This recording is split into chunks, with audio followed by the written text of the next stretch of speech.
Inshallah, in this brief talk before the khutbah, I will share with you some reflections and some lessons from the 61st ayah of Surah Al-Baqarah. And as I continue to talk about this ayah, I think anybody who thinks about this ayah deeply will understand why it's important for us to review ayat like these at a time like this. Allah Azza wa Jal is placing this ayah in a certain context. Bani Israel have escaped Pharaoh. They got away from Pharaoh. And for many, many generations, they were living under the rule of Pharaoh. So for a long time, they've lived as an occupied people with a dominant force that rules over them and treats them like slaves and keeps them like an underclass, right? Now the thing is, there's a strange relationship between the oppressor and the oppressed. In the history of the world, you have nations that get dominated by other nations. That has happened throughout history. The Japanese did that to the Chinese, for example. The British did that to many parts of the world. The Dutch did it in Indonesia, etc., etc. And when these invaders, colonizers, rulers, whenever they come somewhere, after they win, the general public, not the people who were fighting them, but the general public, the millions and millions of people that were living, their life at first doesn't seem like it changed that much. So if somebody was a farmer before the Romans took over, somebody's a farmer after the Romans took over. The taxes go in a different direction, but their life really didn't change all that much, other than the war. The same way when especially particularly the Roman Empire, the Mongols, other warring nations that expanded their territory all over the world, one of the ways they did that is they didn't change too much of what was going on. You keep your system, you keep doing the farming the way you do, you keep the market the way you do, just the money needs to come this way now. That's all, right? So for the general public, at the economic level, at least, didn't seem like there was too much of a difference. But it was also important for the people that took over to let the public know there's a new boss in town. Not just that the money should quietly flow somewhere else, but there has to be an assertion of dominance. The public has to recognize that they live under the power of a mighty empire, of a mighty ruler, etc., right? And the way they do that is not just by showing them military force. That's too expensive. The military is used on the battlefield. The military is used in espionage and collecting intelligence. But the military, when you try to use the military to control the population is too big. And that's not the job of the military. So they have to use other weapons. And I'm going to call them weapons. The Americans most recently called it the Hearts and Minds campaign. That's what they called it. So you don't need guns and bombs. What you need is entertainment. What you need is sports. What you need is culture, concerts. What you need, and the Romans did this, the Mongols, all these empires did this. They'll put on these big shows. You'll have a national celebration day, etc. You have to make the people feel like their loyalty to the empire is part of being a citizen. And these people won because they deserve to win. It's a good thing they won. If they didn't win, we would never have advanced as an empire. So you start, even though they don't see you as one of them, they want you to see them as family. They'll never look at you as family, but they want you to see them as family. And so they will do this by, the flags and the parades and shows and songs and, propaganda machinery, basically. They'll create that. And they created that even in the time of Pharaoh. In fact, if you study the history of the pharaohs, this is important because the Quran brings up Pharaoh quite a bit, right? Pharaoh, if you know anything about the ancient Egyptian empire, they built a lot of very strange but very daunting, powerful monuments like the Sphinx and the pyramids and the obelisks and all these strange architectural structures that even now people go on tourist sites and they visit these places. And a lot of these places were built so if there were people traveling by sea and they would pass by or river, they could see on the banks of the river, oh, these people you don't want to mess with these people, look at what they built. It was a means of intimidation, right? And this is actually, In the Quran, Allah Azza wa Jalla describes even previous nations like the nation of Hud alayhi salam. They used to do this too, to carve idols and carve massive monuments for no other purpose but to create an image, an impression, right? And so it's a symbol of something. You know, when the United States, the rebels in the United States were fighting the British Empire, the French wanted to, because the French hate the British, so just to stick it to the English some more, they sent them the, you know, Lady Liberty, a symbol of the union between France and America. And what does Lady Liberty represent? Freedom. Freedom of speech, freedom of religion, freedom of expression, freedom of to be human as you wish to be, except in France that celebrates that freedom. You can't wear a hijab and get a job. You can't have a name Muhammad and get, you know, put your resume in, you're not going to get a call back. The same guy, you know, Algerian guy, light-haired, light skin, his name is Abdul Karim, he applies for a job, can't get it, changes his name, you know, Jacques, François, and he sends it in and he gets a call right away. Freedom.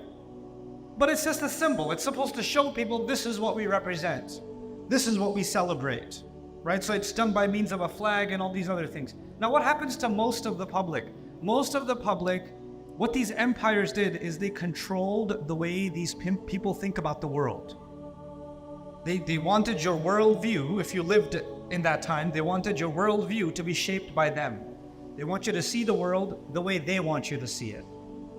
And that was one of their most powerful weapons. The Israelites were slaves to the empire.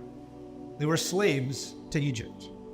And Musa alayhi salam helped them break away from that slavery, and now they were free. They were in Sinai, they were in the desert. The military has drowned. The Egyptian army is gone. Now they're free. But they're not free. Because the real occupation was not the military occupation. The real occupation was the psychological occupation. They escaped physically, but they didn't escape mentally. They didn't escape mentally. So now they're free. Now I want to give you an analogy. If somebody was in jail, falsely accused, they got thrown in jail. And after 20 years of being in jail, they got out.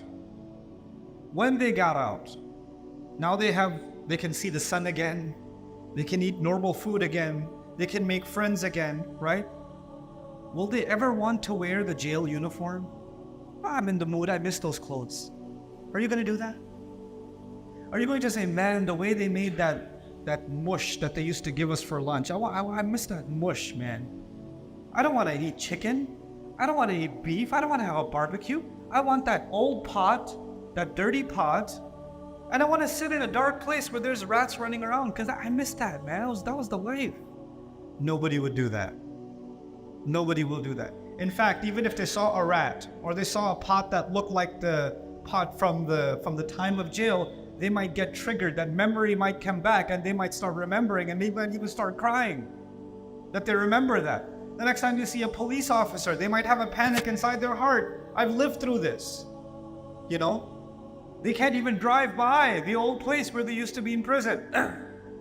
It reminds them of a terrible episode in their life they would rather forget. That is someone who got free and now wants to taste freedom. They want to taste freedom. Musa alayhi salam comes with them to the desert. It's a desert. It's not a garden. You don't have a lot of food options. You don't have a lot of weather, shade options. So Allah provided the shade, as you might know. Right?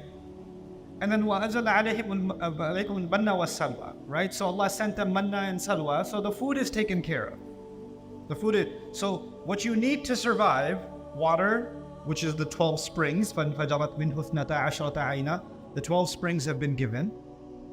Proteins have been given. You know, salwa is coming, the bird is coming. You can kill the bird, you can get the flesh of that bird. Your protein intake, your fat intake is covered. A salwa is the wheat that they're going to grow. So their protein, their carbs are covered, taken care of. It's a full nutritional plan. They can survive perfectly well and be hydrated, now with freedom. And these people that were free physically were still enslaved mentally. And they come to Musa alayhi salam in ayah number 61, and they say, وَإِذْ قُلْتُمْ, Allah says, and you people said to Musa, at the time when you said, لَن نَصْبِرَ عَلَى طَعَامٍ وَاحِدٍ, we can't just keep eating one kind of food. We don't have the patience to keep eating the same food over and over again.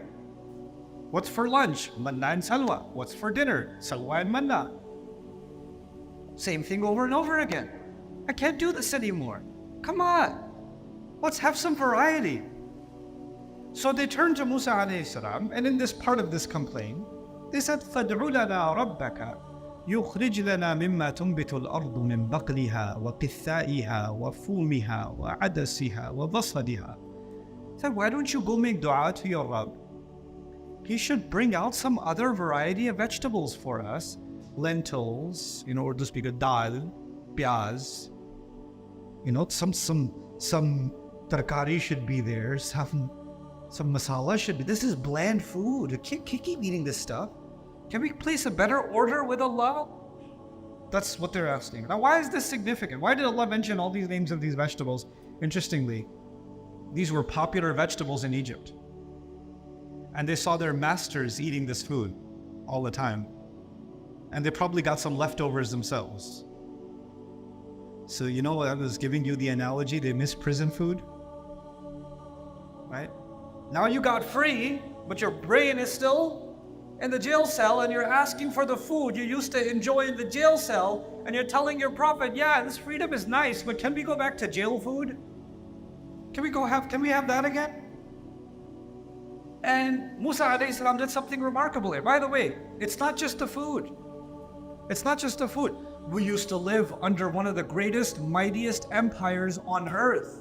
Every other nation in the world was scared of Pharaoh. We had Pharaoh's citizenship. We had an Egyptian passport. We had the green card. We had it all. And we gave all of that up, and now we're in the desert eating this bird and this bread. This is freedom? This is what you brought us to? We went from the number one nation in the world, and you want us to live like this? You see, they were not the number one nation in the world. They were slaves of the number one nation in the world. But in their head, we're number one, baby. Because the slave owner wants to make you think that you're part of the empire, even though you're just the insect that they step on. You're just the insect that they step on. That's all you are.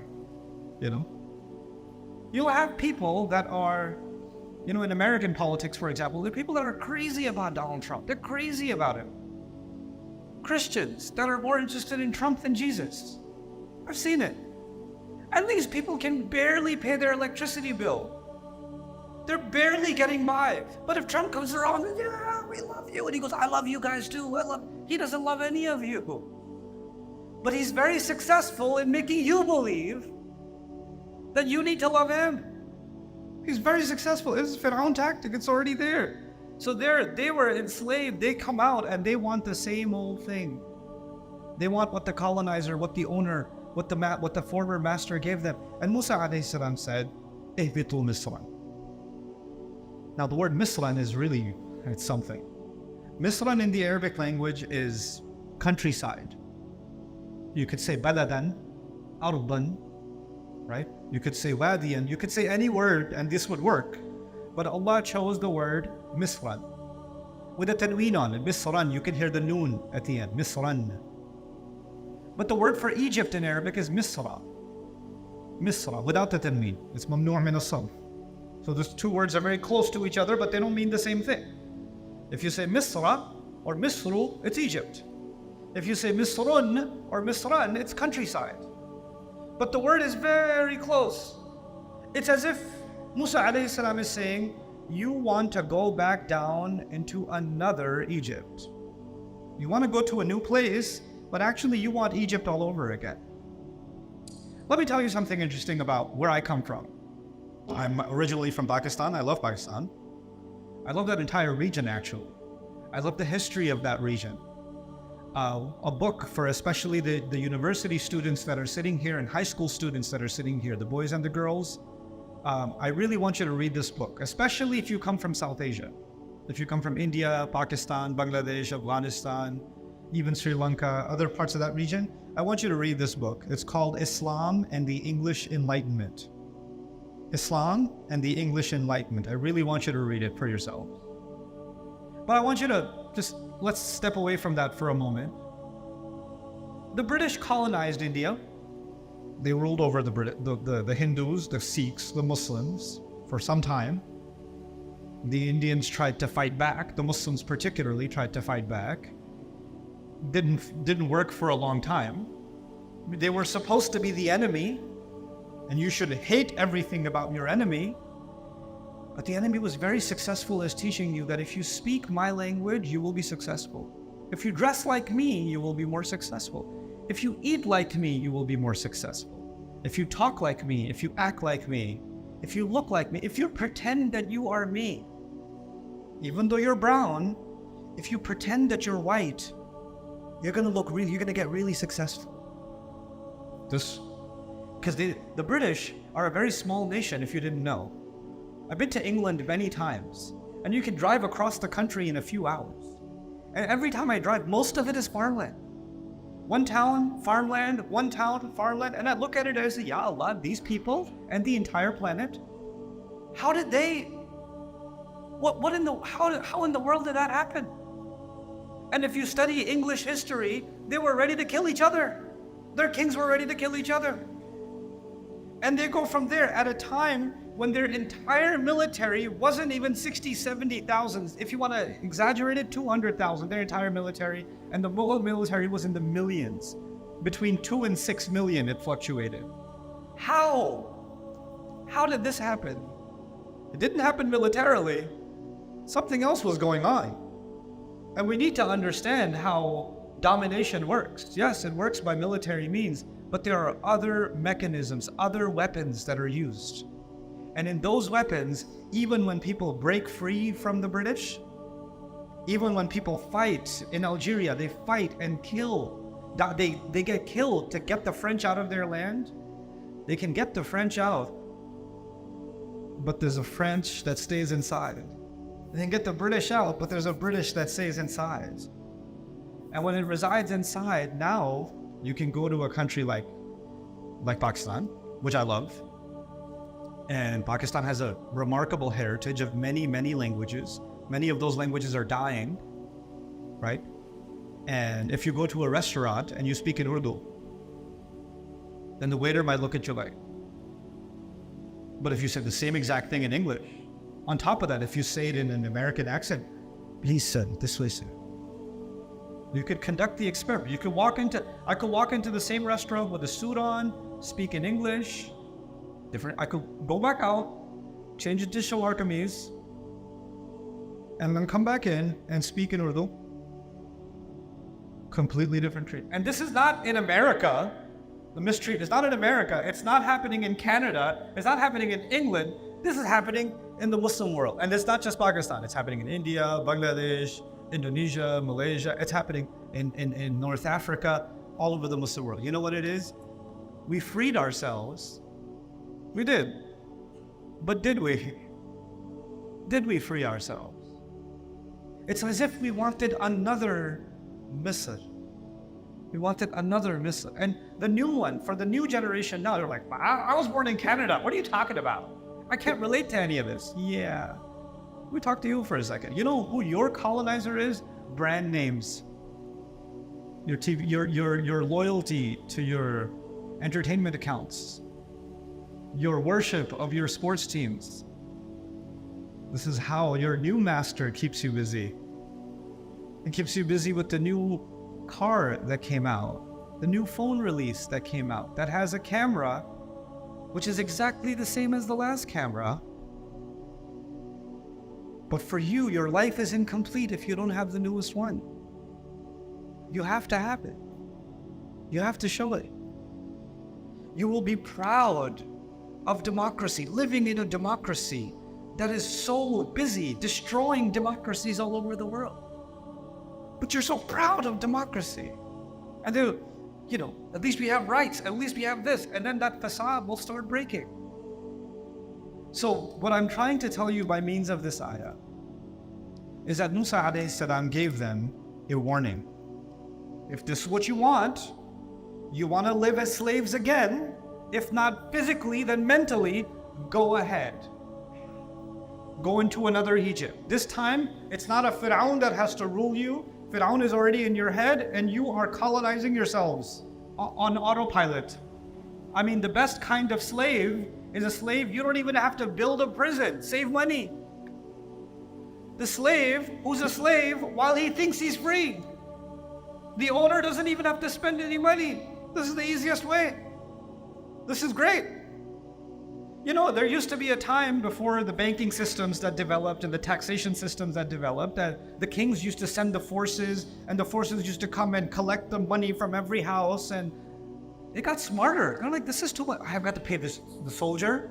I got to pay the horse. I got to pay the cart. I got to pay the travel expense. Then they got to collect the money. I lose a lot of money this way. Let's make an automated billing system so when people are riding down the highway, the toll will rob them and they won't even know, and they'll feel like they're free. The road is so nice.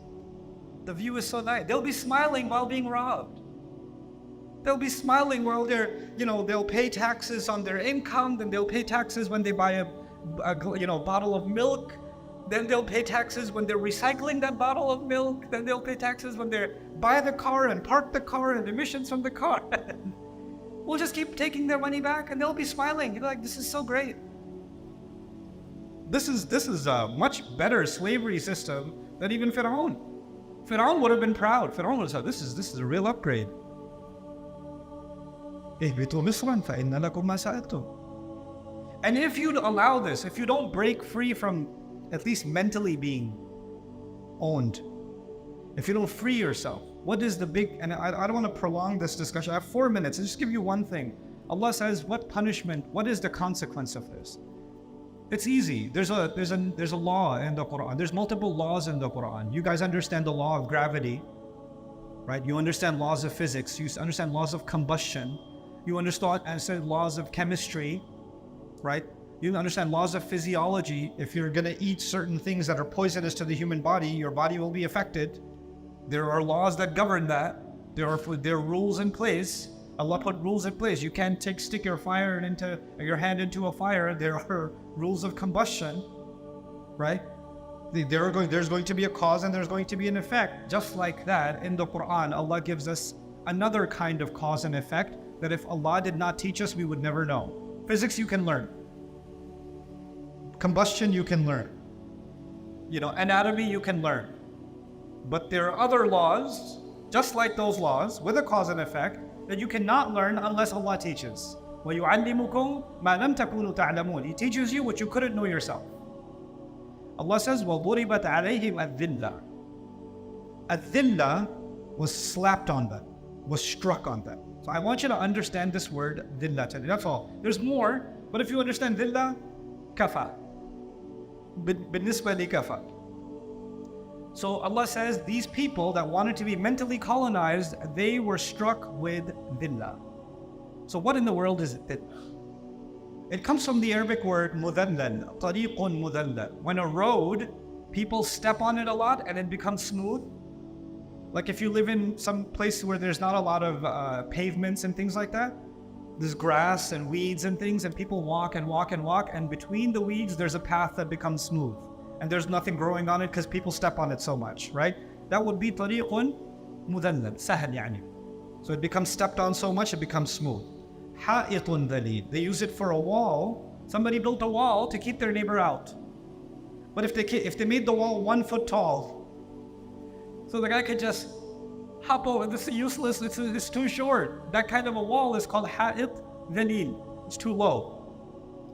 The same way baytun dhalil. They say for a house, when you're buying real estate, you want to buy real estate on top of a hill or a little bit elevation, because if it rains, the water will come down. But if you bought your house at the bottom, everybody else's problem is not there. It becomes your problem.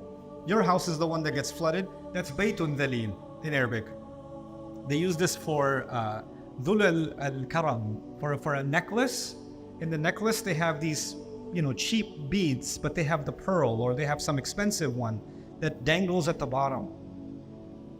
So dulliyat ala qiduhu, the expensive ones dangle at the bottom. They're actually called dhulal, the ones that dangle at the bottom. So All these examples. And what are they, in a great lexicon of the Arabic language by Muhammad Hassan Jabal, he says, نقص ارتفاع الشيء. When someone used to be high and it became low, that is dalil. Someone used to be strong, they became weak, that's dalil. And in the social sense, someone used to have self-respect, and now they enjoy people stepping on them and keeping them low. That's dalil. So what happened to Muslim cultures? Where if you pretend, there are cultures today, and I know I've visited them, I've had those conversations, Muslim cultures, where if a woman is wearing hijab, she's considered a villager, uneducated, and backwards. And the moment they act more, they want to act more American and more Western than Westerners. They don't even act that Western. Why? Because we want to feel like we're modern. We want to feel like we're modern. What's the biggest, you'll notice war-torn countries where entire, cities have been decimated. People have been destroyed. And those same people, their sense of value comes from, hey, I just bought, look at the brand of my belt. Look at these shoes. Look at this coat I got.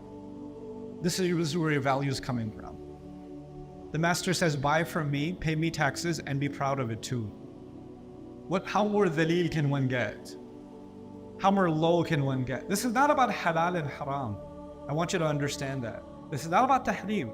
This is about self-respect. This is about self-respect. And I'll conclude with this, every culture on earth is an extension of what was given to Adam alayhi salam. أنزلنا عليكم لباسا يواري سوآتكم وريشا. Adam alayhi salam was told, Allah has revealed clothing to you so it covers your privates. So whether you're dressed in Bangladeshi clothes, Pakistani clothes, Afghani clothes, American clothes, Canadian clothes, British clothes, Japanese clothes, all of them were actually started by what was given to Adam alayhi salam. And Allah gave us guidelines in His book and the sunnah of His messenger sallallahu alayhi wasallam to remove ignorance from the clothes, and you can wear decent clothes while being Japanese. You can wear decent clothes while being American. You can wear decent clothes while being Chinese or any other nation. It's not the cultures that were being rejected. It was the colonization that was being rejected. It was the ruler mindset, the worship of the ruler that was being rejected. And subhanAllah, we are living in amazing, amazing times. At this time, for us to contemplate ayat like these, especially for the young generation, they have an opportunity to break the colonization that has dominated the Muslim mind for well over a century. Muslims are a very powerful force on earth. We've been sleeping for a couple of 100 years. We've had a bad season. We've just had a bad season. But that doesn't mean we're weak. We're the sleeping giant. That's what we are. But we're starting to wake up. We're starting to wake up,